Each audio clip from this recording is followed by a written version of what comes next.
Yeah, I mean, Nirvana, obviously being an extremely professional outfit, hired the best people that they could. And, you know, Anton at the time was working out of a broom closet in an office. And I was working out of Your office, your bedroom. my bedroom, because I was actually my daughter, who's not so little anymore. So I was, you know, looking after her and changing nappies whilst I was like sort of booking gigs for people, you know. Sometimes I think they were better nappy changes than they were concerts, but and sometimes the other way around as well. But that was what it was about. In one phone line that was a phone and a fax. We didn't even have a typewriter or had a K at the time. It was like, it was like, and I had two dogs, and Erman and Wilfie, which they met Kurt, funnily enough. What did you used to have to say? We've got an interview for you with Erang magazine. Yeah. And I just started out doing PR. I'd worked at a little studio before, and that's how I got hooked up with Sub Pop, and then I'd gone freelance, and through Mark Arm at Sub Pop. From Mudhoney, I got Sub Pop, and it just kind of went from there. And you know, looking back on it, it was just organised confusion and chaotic, but enjoyable.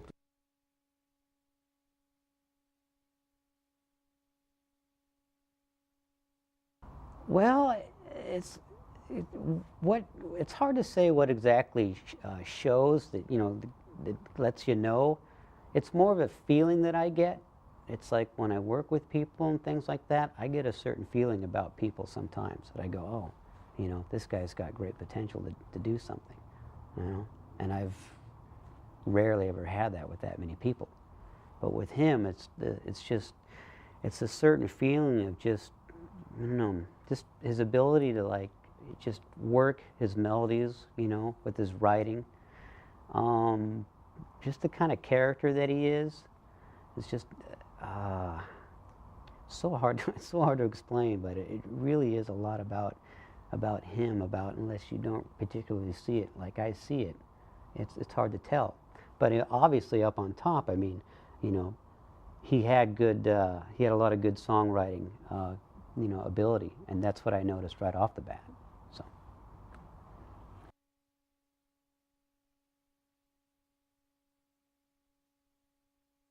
He loved coming to England. And Yeah. He loved the music scene, and he loved what was the club they used to like? It was on Syndrome. Syndrome. They used to love going to Syndrome. I remember getting on the tube with them once and we went to see the Pixies, and we at Brixton Academy, and they just got in off a plane, and I think that at that time they were being courted by record labels and taken for fantastic dinners and put up in hotels. Well, they actually didn't have any money, and Chris came into the country and they literally had 2 cents. And we went and we got some like Chinese food, and like, well, I didn't have any money either, so I was like, well, we'll get on the tube. And there was a guy playing a guitar on the Underground, and Chris gave him a cent, and he gave me the other one, which I hope I've still got to this day, but you never know. Anyway, and we got on the tube, and I remember that there was some mad old busker that used to be on the Piccadilly line, and this guy would like saw us, and he kind of figured in some way that these people must be musicians, and he started to play the guitar, and it was this crazy little song, and it was very in a Daniel Johnston sort of style, but I wouldn't think this guy knew who Daniel Johnston was, let alone any other musician on earth. And he played this song, and as we got towards the next station, he suddenly seemed to become afraid that we were going to get off, and he just played faster, this guy, until we stopped. So we said, wow, and we applauded him, and Kurt was like, I love this country, and that's why I want to live here. It was just this kind of madness that just, you know, that didn't exist, you know, for him anywhere else, you know. That sort of genuinely English eccentric behaviour that I think he quite responded to. Kurt was always realistic, but the thing, what I was trying to get to, is that at the end of the night, I was like, Kurt, I'm just going to have to go to bed. It's like 4 in the morning, and he stayed up like all night talking to the melody maker, and he was always happy to do that. And then the next day you'd see them and they'd be like, oh, the best interview we've ever had. And he always went above and beyond the call of duty, and especially when he knew that he'd had people waiting around for whatever reason. he always made sure they got a brilliant interview, and he was always good like that. And sometimes I'd go to Kurt like, Kurt, you've got to do this now. You've got me in a situation, and he'd always do it. He'd be like, you know, I owe you. You're my friend. I will do it. And you know, because the interviews had taken so long, or we'd been hanging around all day, but he always did it, and he always gave good interviews, and people always came away going like, wow, what a nice man. And that's the truth. When we were doing a lot of our touring and stuff, most of my fondest memories was actually of our first tour that we ever did, because we decided, you know, we like, you know, we went up to Sub Pop, we're like, okay, we want a tour, you know, but all we had was just a single. That was it. You know, we didn't have, you know, nothing to go on. 2 songs is all we wanted to go out. But they set it up. They set it up for us. So it was slim. You know, we go on the road a lot, and you know, we'd have, you know, 200-300 miles or whatever between, like, you know, certain gigs, and sometimes we'd be lucky to pull in $50, you know. But there would always be the, you know, a certain amount of people that would, you know, that showed up that like knew everything about us. Like, yeah, well, we're part of the, you know, the Sub Pop Singles Club, and blah blah blah. And there were many times where just like going through like Texas and stuff like that, which just one time we got caught in this. We arrived at the show, and there was this tremendous rainstorm. I mean, it was just a downpour. Like, you know, even living here in Washington, it's like I hadn't seen anything like that in a long time. It's just like almost an instant flood. And Chris was like yelling at me from like the club. It's like, quick, get in here, you're gonna get all wet. He's always kind of clowning around, and we'd always you know, did a lot of videotaping and stuff of some of our tours. Like when Jason was with us, he brought his video camera, and he'd videotape a lot of things all the time. And so I don't know, there was just a lot of kind of funny moments and things that would just, I don't know, kind of things like that just sort of bring it together. Going to different people's houses, because we'd had a lot of people that would invite us to stay at their house, you know, and that was always really cool, because there was always a lot of really cool people out there that we'd meet all the time, and we'd stay at their house. And there's nothing really in particular that stands out as a really fond memory, as much as of it as just being a whole, you know. I mean, there's a lot of things that kind of happened. Us, you know, staying in San Antonio at some park and thinking we heard alligators one night, you know, and then, you know, there were a number of shows where at the end they turned into like bottle toss brigades, you know, and where I'd be, you know, running underneath the drum riser, and, you know, to try to, you know, shield myself from the glass and stuff, and then I'd find Kurt already there. He'd be like, oh, hey, what's going on? You know, waiting for the chaos to clear, which we generally always started. But I don't know. I guess if I just encompass it all, especially like the first tour and stuff, it's just some really fun times. They were simple, you know. Didn't have anything in our head going, you got to be here, you got to be here, you got to be here. We just kind of got on by on our own legs. It was cool. I don't ever remember this, but when they played at Brixton Academy, I remember standing backstage with you and John Silver, and you had a fax from another PR company. Oh. And it was someone like David Bowie's PR company, and he said something like, "Oh, now the band's big," and this was like when Teen Spirit and Nevermind were just exploding. Now the band's big and everything. If you're looking for like proper PR to represent the band, then we're more than interested. And I remember reading it, and you and John just like stood there, and I just felt my heart sink. It's dreadful. It happened, you know, that all those... And then you went, oh, so we'll just file this in the bin then. Yeah, it was just... And I was like, oh, scared the shit out of me. Like. But, you know, one of the greatest things that's come out of Nirvana, and I think it's something that we've tried to carry on, you know, and continue to work with in music, is that they had tremendous loyalty to us. When we started out, you know, we didn't have other big clients, you know, and, you know, we didn't really know what we were doing. I didn't know what I was doing until about last week, I think. Same here. And that's 17 years in, you know, but they were tremendously loyal, and they stay loyal, and the Foo Fighters have remained loyal to both of us. You know, Dave's been amazing. Because to us, it it was very insular. It was exactly the same people at the beginning who were there at the end, give or take a few people. And even though this craziness, it was like being in the eye of a storm, eye of the hurricane, and there's all this craziness going off around you, but in the center, it was just normal. They were just the same people. It was the same day-to-day things. It was just on a bigger scale. You got less time for interviews. You did less interviews, but the interviews were with bigger publications, and there was more stipulations and things like that. But it was just something you handled as you went along. And at the time when Nirvana first came on the scene, getting press was literally like pulling teeth for them. Nobody wanted to know. I get people like phoning me up going, Nevada, who's this Nevada? And I'll be like, no, it's Nirvana. And they'd all mimic me in a mock northern accent. And it was difficult. No, apart from sounds and a couple of people at Enemy and a couple of people from the Maker, everybody was like, didn't want to know. But same again, people comment, oh, I always remember telling me that Nirvana were going to be massive, but yeah, they were going to be as big as Jane's Addiction, Sonic Youth, or Pixies. That was my big. And Kurt couldn't go for like anybody else and go and get a bottle of milk from the shops unless he had MTV and everyone following him and the NME wanting to do an interview. And I had 6 months of it, from when I went to see Kurt in Los Angeles and went round to see him at the house, and we talked about Reading. And this is definitely one aspect he enjoyed of his before he headlined it? Yeah, one thing he really enjoyed about his success was like, because he said to him, look, the Reading Festival, there was a bit of a rut going on about who ran it at the time, and we were sort of exploiting that in a way, because I sort of said, well, could we choose the bill? Or could Nirvana choose the bill? And I went and saw Kurt and said, like, how would you think about that?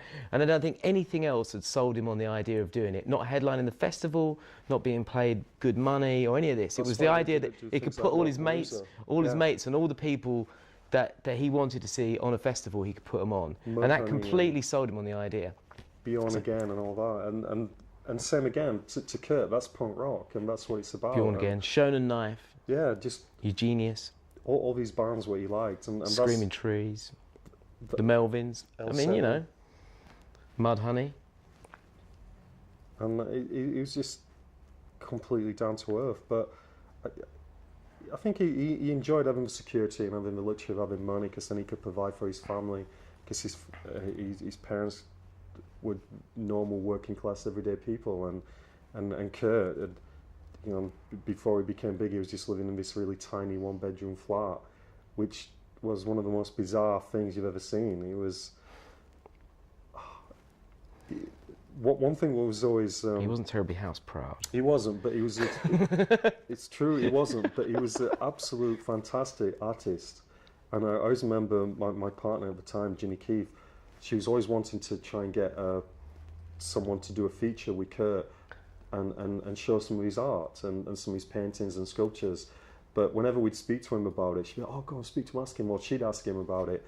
And he just did things on a whim and then gave it to people. He did a painting or did a sculpture, and then he would give it to people because they'd inspired him, and it was a present, and it was his way of showing his friendship. And a side of Kurt which was people never saw. Kurt was very headstrong. He was very determined on certain things, and especially the way his music and his band was presented. And same again, he wouldn't compromise on things like that, because if he did, then he was watering down what Nirvana was about. It's like, I haven't got a clue what Nirvana was about, but I always got the impression that between the three of them, they had a little agenda, a manifesto, and they kept to that all the way down the line.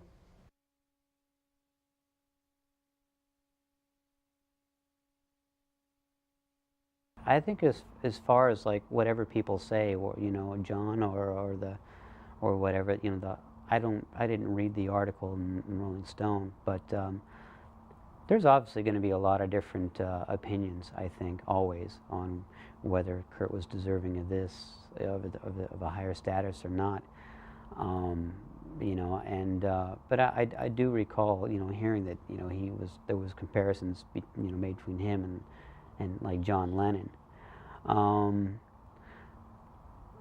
For me, I that's it's I wouldn't compare him to John Lennon myself. Um, Mostly, I think, just because of the fact that you know John Lennon put out so much material. You know, he put out incredible amount of material and stuff, and worked at it, and I think had Kurt lived and continued to write, I think at some point he maybe would have been thought of more of that kind of figurehead to other people, or maybe to more people, as time went on, perhaps.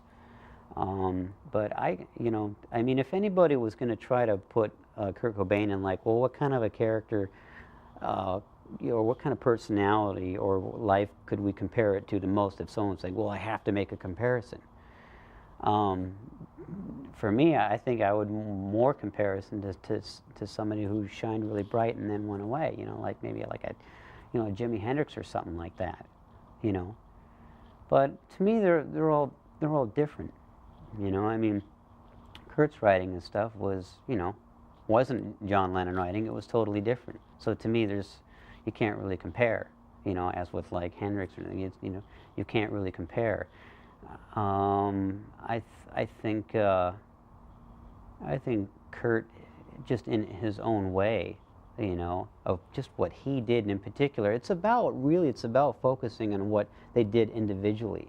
The comparison game, it drives me up the wall. Oh, he was like this or he was like that. No, actually, he wasn't like any of that. What he was just like Kurt. It's what he was. And if people just see him for like who he was, this guy, and he made his kind of music, and without trying to say, well, that song sort of sounded like this or that sort of sounded like that. Well, no, actually, it sort of sounded like Kurt. It sort of sounded like Nirvana. Well, it did, and so that's where it kind of belongs to me. It's like any reputation is that he should or deserve or whatever, has to be just made on a base comparison on what this individual did. Kurt's own deal. I think trying to compare it to anything else as far as reputation goes doesn't make a whole lot of sense, because you're always going to get positive and negative opinions. And and I've always felt that opinions rarely change anybody's mind about things anyway. So, but in Kurt's own right, I think he did a lot. The accolades that he gets now, 10 years since his death, have so much to do with the fact that he is dead. And they have a lot to do with the manner of his death. We don't talk about 50 and 60-year-old rock stars this way. We admire Keith Richards. We love Keith Richards. We're glad he's out there. But we don't speak of him in these kind of poetic terms. If you're here, then you still have the capacity to fuck up. And Kurt didn't stick around for that. Maybe in a way that was the ultimate fuck up. He didn't stick around for us to see whether he had everything and he had it in perpetuity. We'll never know that. The fact that he is dead, the fact that he took his life in such an extreme manner, that has so much to do with the way we look back at him. Because the question we ultimately ask whenever we say, well, is he worth these accolades? Is he worth this kind of treatment and reverence? Really what we're asking ourselves is, what would he have done if he hadn't died? Would we think what he was doing now, 10 years later, was as good as Nevermind? And we would be measuring him against that. The same way we look at the Stones now, and we say, well, Stones haven't made a great studio record in X amount of years. It's all about the live show and the live circus. Well, the Stones have actually stuck around, and they're not afraid to confront that. The Beatles aren't here, so we have the reverence for the Beatles. They cut out in 1970. we speak about John Lennon this way because he was murdered. You know, if John Lennon was still here, would we think of Imagine or Plastic Ono Band in the same intense and reverent terms? You know, I remember when Lennon died, you know, he had recently put out Double Fantasy. The reviews were not that fantastic. You know, people thought, oh, well, it's, you know, ballads, it's the home life, he's comfortable, it's not the John Lennon, it's not the acerbic, you know, abrasive Lennon that, you know, we loved in the Beatles or in the Plastic Ono period. And as soon as he died, that all changed. You know, if someone is here, you can confront them, you can complain about them, you can say, oh man, your shit just isn't as good as it used to be. You know, why aren't you playing your hits? You know, and he kind of had a bit of that even in the last year. I referred to it a lot, but the night that I saw him in Chicago at the Aragon Ballroom, he did not play Teen Spirit, which, you know, it was a bad show. He didn't like the audience. The sound sucked. He was having a lousy night, and he was not going to add to it by playing the song that was the albatross around his neck. You know, would he be playing Teen Spirit now? It's entirely possible that he might not. It's entirely possible that he would, or that he would feel so obligated to do it, he would. Or maybe it would be the unplugged version. You know, it's interesting that he did not play Teen Spirit on the MTV Unplugged show. 10 years later, from what has gone on from Kurt and all the interviews and stuff, yeah, actually, I'm a little surprised in a way. I think, and I don't know whether it's, you know, I don't know if it's so much of being surprised at it just because of what the contribution that Nirvana had made. What amazes me still is, for this long, is that people are still interested, that people still care. I mean, because for me, I mean, it was, you know, it was just a part of my life, but it wasn't my life. You know, there's so many things that I'm doing nowadays and stuff, and, you know, while in the midst of trying to move on, you know, there's still so much about Nirvana and Kurt that is still being asked. Still, you know, people are still asking questions. You know, you know, books have still been written, and you know, I mean, you got to figure that, you know, it's quite an impact. But so yeah, I mean, it is kind of surprising to me. I mean, I guess it shouldn't be in some ways, but at the time, I think when everything is going on, to even like shortly after, really, I thought that sort of like after, you know, Kurt died, that things would just kind of, you know, simmer. I mean, I knew there'd be like, you know, all this media and stuff, and, you know, things going on asking about his death and all this, and there'd be probably, you know, a few things written, books and whatnot. But to have it just go on this much longer, you know, it's like, wow, you know, that's mainstay in popularity. But when you hear the music, it's just a testimony to how fucking amazing they were as a band. Sorry for swearing there, but their music has stood the test of time, and it always will. In 50 years' time, people are going to be playing Teen Spirit. People are going to be playing In Bloom and Slither. They might have only done 3 albums, but those 3 albums are pure gold. They are. And You can hope that they serve as an inspiration to people, that, you know, that they go on and do better stuff. You know, like, I think that they might look at that and go, oh, yeah, well, that was great, but we'd like to do something better. You know, I'd like to think that would be the case. I'm sure Kurt's going to be remembered for all the bad things, and I'm sure Kurt's, you know, Nirvana, whenever people think about Nirvana, they always presume it was the 3 of them doing heroin, which it wasn't. No. But you know, well, the music's going to be there a long time after all the newspapers have turned yellow, you know, disappeared. But one thing that always freaks me out about Nirvana, which I take great pride, is when you're walking down the street and you suddenly realise that the people who were wearing Nirvana t-shirts weren't even born. That's pretty good, actually. When Nirvana came over. And these kids are like, you know, they've got their big hoodies on with their, big smiley faces on, and they've got their stickers on their skateboards, and they've got their patches on and everything. But you know, those kids aren't carrying that baggage, you know? No, but it's another They're just into generation it. for They're just into it, and they know it's great music, you know. And it's like, and as they say, you know, like whenever like they play like, you know, Smells Like Teen Spirit on the radio, and like they get so many phone calls. I was like, what was that, you know? It's almost like it's a new band. Yeah, because it still sounds really fresh, you know. I think it's safe to say that what Nirvana meant to us when they first came around, it's exactly the same to these kids. Yeah.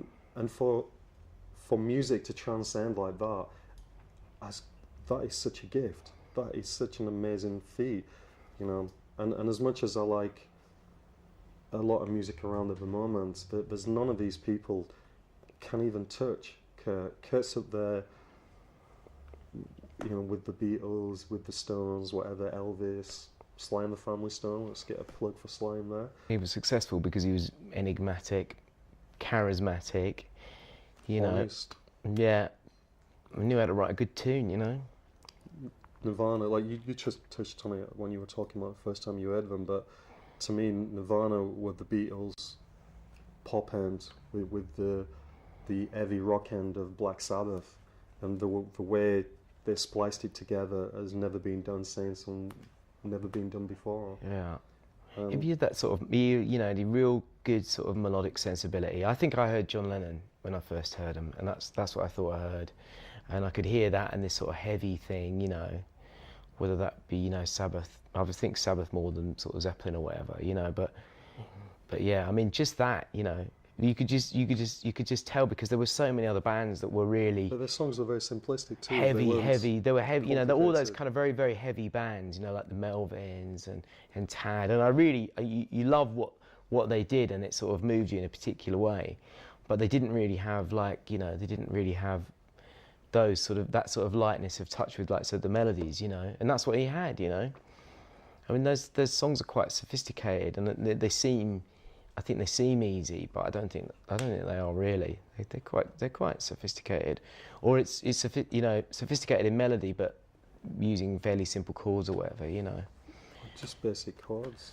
Yeah, you know, I mean, and that's half the beauty of it. Is because kids can pick up a guitar and in not too very long they can work out, you know, the sort of the riff of Teen Spirit, you know.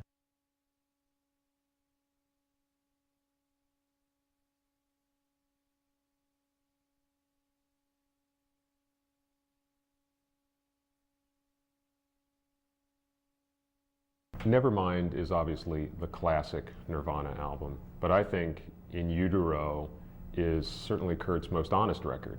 You know, Nevermind is a great record, beautifully made, perfectly made. In Utero is a ferocious record. It's also extremely poignant. It's the extremes of who he was on one record. Those extremes were boiled down, constructed, refined, perfected on Nevermind, which is why it struck such a universal chord. In Utero is a much more difficult record to love, but I actually found that in many ways I love it more because I'm hearing so much of him in so many different ways, from oh shit, I'm sorry, I was on a good roll there. Just coming from... Yeah.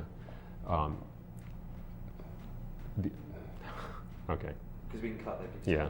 From, you know, from Rape Me to Milk It, All Apologies, Dumb, there is so much of him on that record, and there is so much of the torment and the trial and the triumph of those intervening years all on one record. I actually found that in a way it was more of a honest discussion about how much success bugged him and how much he liked it and how much leeway and how much leverage it gave him. All of that is on that record. There's no question that Nevermind established him. It established Nirvana, and it is the thing by which he will be best remembered by. But you cannot really appreciate his personality or his creativity without In Utero. They go together. You know, Bleach is an important part of that too, because of the roots, because of the beginnings of his songwriting. Genius, I'll say it, genius. But In Utero is also a real manifestation of that. I just think that the lyrics in those songs, the intensity of the performances. It was clear that he wanted that record to be a lot more primitive. You know, he was reacting to Nevermind's success, not actually the sound of Nevermind, because he and Butch Vig, the rest of Nirvana, mixer Andy Wallace, they worked on that record because it was an important record, and they knew it. Kurt knew those songs were fantastic.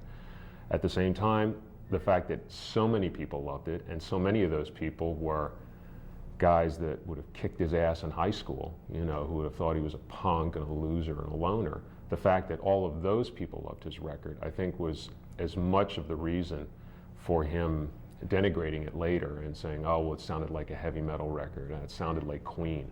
Well, that was his choice. That was his purpose. In Utero was his reaction to that. But it wasn't just make it raw, make it naked, and make it ugly. It was, I have to get back to who I am and the things that I love, which is, it was the indie rock music. It was the real extreme, the Melvins, Big Black, Husker Du, all of the things that were so at the center of who he was as a songwriter to start with. And at the same time, you hear the John Lennon in there. Dumb, All Apologies, you know, magnificent ballads, which really should not have been electrified. There's actually, I believe, a BBC version of Dumb, which actually has a bit of electricity in it, and it's actually played on electric guitar. Quite moving, but it's not as heartbreaking. And that's, again, you're getting to his genius, the fact that he understood what these songs needed, and that some of them really had to be uglified, and others really needed to be made beautiful and fragile. You know, the fact that he wasn't really satisfied with the way All Apologies came out, and that he wanted, you know, to, you know, have it remixed, and, you know, bringing Scott Litt in to work on these things, likewise with Penny Royalty. It was, he really cared about his creations. When I first heard Nevermind, my friend Ben brought it over on tape before it was released, and he said, "Hey, I got this demo that's you know, it's going to be Nirvana's next album." He says, "It's pretty cool. You should check it out." And so we listened to it, and I first, you know, of course, the first song I heard was "Smells Like Teen Spirit," and I thought the whole album was just a perfect a logical step. I think it was just, you know, it seemed really right that, okay, yep, that definitely sounds like you know, what was going to be recorded, you know, because as you know, I mean, almost half those songs had already been recorded that we did in the Madison sessions. And then of course, when I first heard "Smells Like Teen Spirit" on the radio, you know, I kind of figured, well, that sounds like it's probably going to be one of their hits on there, and you know, that obviously being the big one, and of course they, you know, making the video for it and all. And I thought, well, yeah, it's a pretty good choice. It's a cool song. I liked the tune. I thought it was all right. It was cool. In fact, I liked the whole album. I thought it was good.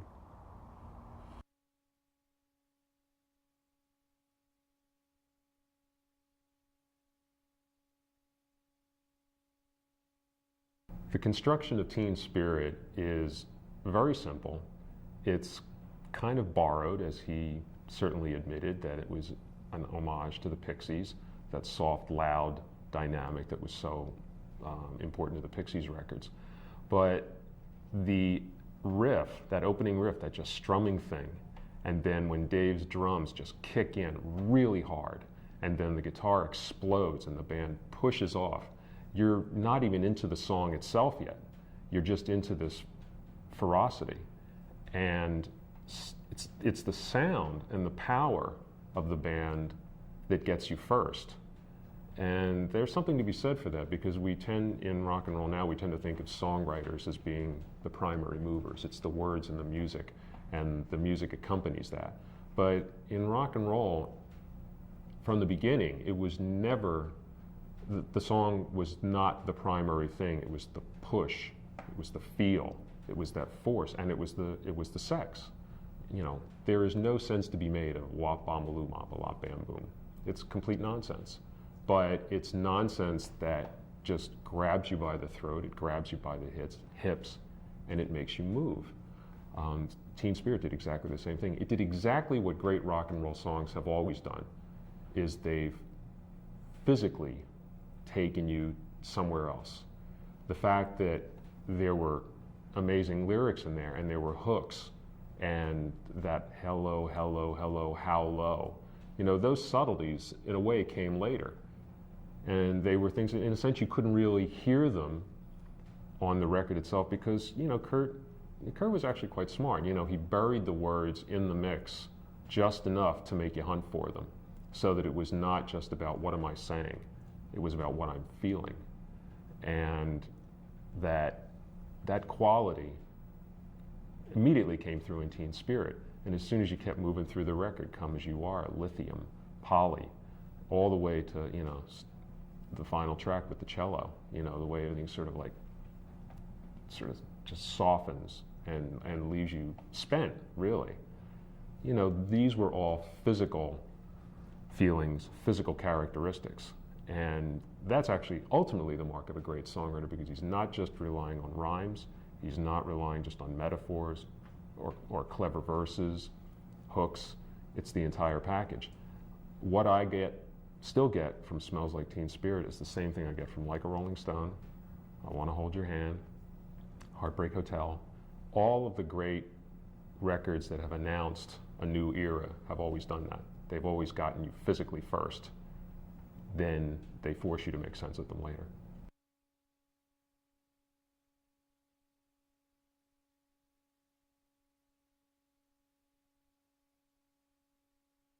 I like Incesticide for what it has. I'm a record collector. Not as insane as some people, but I like the minutia. I like the B-sides. I particularly love BBC sessions. And Incesticide obviously was a commercial holding pattern. Nevermind was huge. When you have something that big, you have an audience. You have to feed the beast. And Kurt was touring not very often. You know, his life was in turmoil. And certainly he was not doing what most bands then do when they have a hit record, which is tour for 2 years, do all the TV shows, do all the public appearances, crank out those songs on the road. That's not the way he operated. He wrote so many of those songs just by himself in his little apartments in Olympia and in Washington, away from people, and just trying to gather his thoughts into a cogent form. He was at a point in his life where nothing was cogent, nothing made sense. So Incesticide was certainly commercially necessary. Given that, I think it's actually a really wonderful collection of all of the odds and sods, the B-sides that escaped, that people didn't really know about before Nevermind, and because Nevermind was so huge, never really got a chance to get to yet. Sliver is an amazing track. Been a Sun, wonderful song. I really like the version New Wave Polly, which is a BBC session. Actually, the only disappointment I had with Incesticide was that I wanted all of the BBC sessions, and ultimately got a really fantastic bootleg of everything they did for John Peel's program. And those sessions are incredible because I think in some ways they actually get to the actual live sound of Nirvana better than Bleach did, which was certainly recorded on for very little money and meant to be an immediate document of who they were and what they could be. But I think the BBC sessions in some ways are even more vivid because they were playing better. They were a much better band, much more powerful, and they were playing the songs that would ultimately become the trademark. Nevermind material is on there. A lot of the Bleach stuff is there. There is the Polly, which is like a little different from the one that was on Nevermind. So that the ideas and his restlessness really come through. I think Incesticide really captures his restlessness in a very powerful way because it has all of the things that he was doing on B-sides, on compilation records, on these BBC sessions. And it shows that he was actually in progress. This was not a guy who made one great record and could not make another one or could not bear to make another one. This was a guy who was actually on a trajectory. He was on a path. And the main records, Bleach, Nevermind, and In Utero, they are the grand statements because in the record business, in this day and age, that's what counts. It's the grand statement. It's the album, the thing that represents that big part of your life. But songwriters constantly write songs. Bands constantly play. They tour. And not every record needs to be on a huge record, on a huge album. Some of the best songs are B-sides. You know, Been a Sun is an amazing track. Sliver is arguably one of Kurt's best songs. You know, one of his most autobiographical. And it's on this little compilation record, which was kind of there. And you could tell that he was into it. You know, he wrote the sleeve notes. He talked about his love of indie rock and, you know, that whole culture of collecting things from the dark corners. And Incesticide, I think Incesticide represents a piece of his character that gets lost because we concentrate either on Nevermind as the pillar of his genius or the fact that he killed himself. You know, in between, there is this guy who loved music, made records, bought records, went out of his way to help and promote bands that meant a lot to him, covering songs by the Vaselines, talking about people like Daniel Johnston and the Raincoats, you know, trying to get these people on, you know, Nirvana's shows, wanting to meet them. You know, he loved music. One of the things about Incesticide is it shows how much he simply loved music.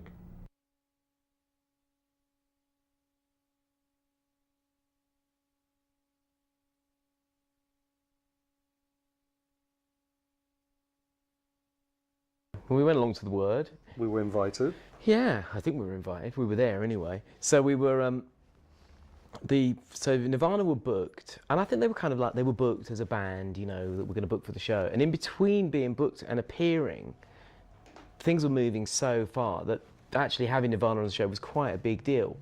And but not everyone on the show really quite realised that. Joe Wiley certainly did, and but other people there didn't quite appreciate it. And I think it was me and Alex really that managed to cause quite an absolute sort of shitstorm of trouble, because when we were stood in the studio, we realised when they were doing rehearsal that they were running the closing credits over the band, over the end of the song. And Alex was at which TM, knocked Alex McCall, Alex was by at the way. TM, yeah. And so the last minute and a half of the song was being cut off. So literally they were playing for like 2.5 minutes. And so we said, oh no, that's no good, you know, and this caused all sorts of trouble. And then they suggested to the band that perhaps they drop a verse and a chorus, which they said, no, we're not going to do that either. So anyway, performance time came along. That's why and Kurt did the famous corning thing, didn't he? Yeah. To get his own back. yeah, it was kind of like to be a bit, you know, brattish and whatever. And anyway, we jumped around in the studio and we were knocking all their dancers over and everything, and I'm sure we could be spotted in the footage. No, you were. Oh, I remember standing there. It was very good. That was very good fun. And watching journalists and people, you know, and then Chris got up dancing with the dancers. But just going back on that a little bit, the Word didn't realise what they had. It's like they take credit now for breaking Nirvana and being their first TV thing, but Except it was already broken. yeah, and they just lucked out, and It was a good bit of booking though. yeah, and also, you know, they rolled the credits over the end. They were just another band, another. But they did a tricky thing in the studio, knowing that we were there and had one eye on the studio monitors. What they did is as the performance happened, the credits didn't roll on the studio monitors. So we were kind of thinking, oh great, it's all gone out, you know. Only to discover at a later date that actually wasn't true. But I think we did. Actually, what happened was they sort of screen it afterwards, and we watched that in the back, and then I remember there was lots of shouting going on. Didn't they get kicked out at the end? I think we did pretty much get kicked out. I'm Yeah, sure, because I asked to politely leave. remember going back to the hotel to watch it, and just being on this like total high, like Nirvana on TV, and when they went on, it was probably like similar to when the Sex Pistols did their famous interview on TV, because it was so raucous and they played it so loud, and you know, they never played the game when they did TV appearances, like when they did Top of the Pops. You know, they did it in their best Andrew Eldridge voice, which is Sisters of Mercy, because he lost his voice. Which John, who's the band's manager, he rang me up to say, "How did it go?" And I was like, "Well, they kind of mucked around a little bit." And he was like, "We expected that, didn't we?" And I was like, "Oh yes." I was like, "Oh, that's me fired then." and Dave's like this to the drums, just And sort of, Chris was dry humping the drum kit with the bass guitar as well. and then he was dancing with the dancers again. Yeah, and he they was love just, them dancers. and then when they did they went on Jonathan Ross and they did Territorial Pissings. I remember sitting at home watching it and thinking, oh, they were supposed to do like In Bloom or something, and then Chris went into his little, "Come on, everybody," and that was it, and it was just. Because I remember I showed up a bit late for that, and everyone was running out the door, and it was like, "Where are you going?" It's like, "Well, we kind of got to leave in a hurry." They'll never be on TV again. But I think that's what most people said after they'd played. Yeah, but that's the way they were. They never kowtowed to authority. They always did it their way. When people said you cannot do it this way, red rag to a bull straight away. They were always going to muck around. Because I'd said to Kurt, for that Top of the Pops, I said that what he should do, because it was the miming thing. They wouldn't let him mime, because I'd said what they should do is when they run the track, instead as the vocals, when they're playing the vocals through the PA, he should just stand there sort of tight-lipped, and not say anything and just sort of cock an ear out to the lyrics and listen, Hence the fact you'll see like the band are not pretending to play, I always just remember. But they wouldn't let him do that. They wouldn't let him mime. So it was his kind of protest that he sort of feigned having a sore throat, and then to be did this. fair to him, I think he did at the time. I think He always had a bloody sore throat. I think he had a bit of a sore throat around about him, sticking up for him there. He always had a sore throat. It wasn't that sore.